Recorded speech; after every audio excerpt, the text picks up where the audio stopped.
આપ સર્વોને હેતપૂર્વક જય શ્રી સ્વામિનારાયણ। આજની સત્સંગ કથા વાર્તા નિજ મંદિર સાવરકુંડલા પવિત્ર ચાતુર્માસ વિશેષ। આજની સત્સંગ કથા વાર્તામાં આપણે ચરિત્ર કથા અંતર્ગત ગામ માનકોવાના સત્સંગી સુતાર રતનબાઈની પ્રસંગ વાર્તા સાંભળશું। એક સમયે શ્રીજી મહારાજ ભુજથી માનકોવા ગામ પધાર્યા ને રતનબાઈ સુતારને ત્યાં થાળ તૈયાર થતા તે જમવા માટે પધાર્યા। ત્યારે આગ્રહ કરીને ભાવથી રતનબાઈએ મહારાજને જમાડ્યા।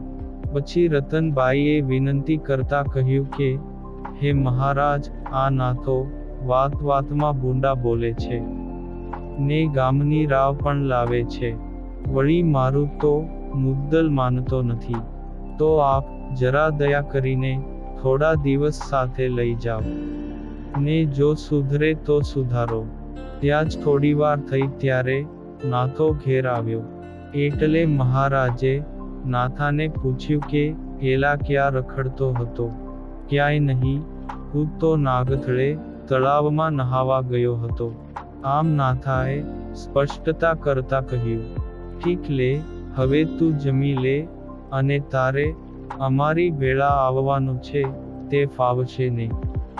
હા ભલે મહારાજ, મને શું વાંધો છે, આપના વેળા નિત્ય નવા નવા ગામ ફરશું અને આપની થાળની પ્રસાદી ખાવા મળશે, તે ખપશે એટલી ખણીશું, એટલે કે ખાઈશું। આમ નાથાએ પોતાનો ઈરાદો જણાવતા કહ્યું ને બીજે દિવસે સવારમાં પ્રભુ શ્રી રવાના થયા। તે નાથાને પણ સાથે લીધો ને રસ્તે ચાલતા નાથાએ પૂછ્યું કે મારી માન તમને ભગવાન માને છે, તો તમે ભગવાન છો કે નહીં? અરે નાથા, અમે તો પરમહંસ છીએ, ભગવાન તો કોઈ બીજા હશે। આવું મહારાજે હસતા હસતા કહ્યું। ત્યારે નાથાએ કહ્યું કે તમે એ પીંજણ ક્યાં આદરી, હું એ પરમહંસ બરમહંસમાં ન સમજું, તમે ભગવાન છો કે નહીં એ જ કહો ને?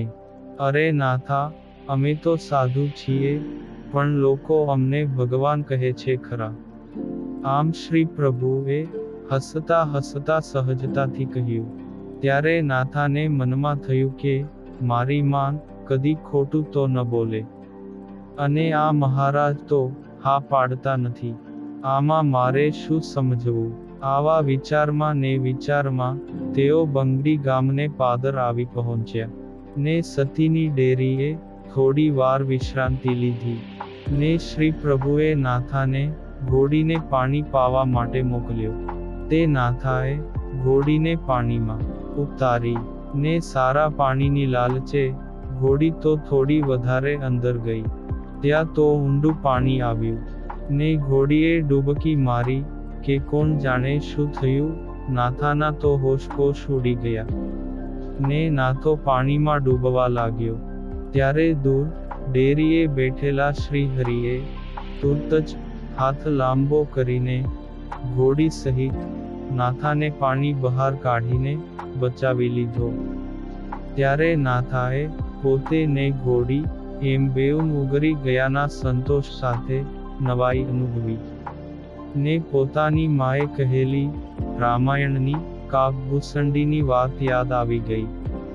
તે નાથો મહારાજ પાસે આવ્યો ને કહ્યું કે મહારાજ, તમે તો ભગવાન રામના જેવો પરચો બતાવ્યો। તે ભગવાન રામે વળી શું પરચો બતાવ્યો હતો? આમ જાણતા હોવા છતાં પણ અજાણ્યા બની પ્રભુએ પૂછ્યું।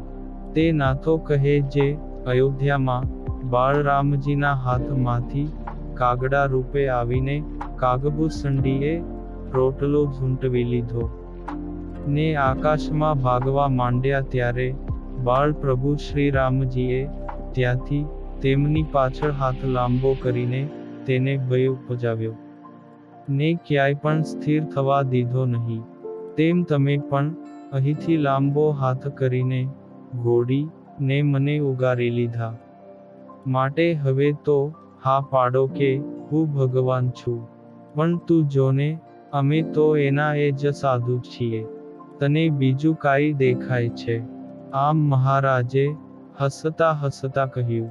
આથી અકળાયેલા નાથાએ ઘોડીની લગામ કાઢી ને તે ઉગામીને કહ્યું કે હવે ભગવાન છો એમ હા કહી દ્યો. નહીં તો આ સરક વડે મારીશ.